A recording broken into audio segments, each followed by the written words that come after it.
આ વખતે આપણે વાત કરવાના છે કે કીર્તિ પટેલ જેણે ગુજરાતના એવા ભગવાન તરીકે જાણીતા ખજૂરભાઈ સાથે પંગો લીધો છે.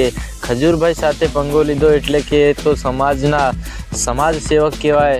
જે એવા વ્યક્તિ જોડે કીર્તિ પટેલે પંગો લીધો છે તો હવે કીર્તિ પટેલને શું થશે? જેલ.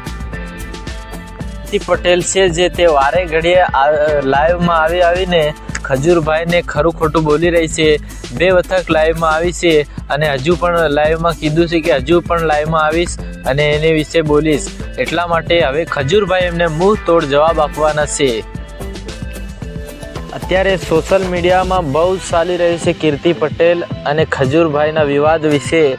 તો ખજૂરભાઈનું એનું ઇમ્પ્રેશન ડાઉન થઈ રહ્યું છે, પણ આપણા ગુજરાતમાં ખજૂરભાઈને એવા ચાહકો છે જે ખજૂરભાઈને ઓળખે છે. તેમણે શું ગલતી અને તેમણે શું ભૂલ છે એ બધાને ખબર હોય. એટલા માટે કોણ ખજૂરભાઈને સપોર્ટ કરે છે અને કોણ કીર્તિ પટેલને સપોર્ટ કરે છે. ખજૂરભાઈવાળા હોય તો લાઈક કરો, શેર કરો, સબસ્ક્રાઈબ કરો અને ખજૂરભાઈ એમ કરીને એક કમેન્ટ કરી દો. તો આપણા ગુજરાતના એવા મહાન માણસને ખજૂરભાઈને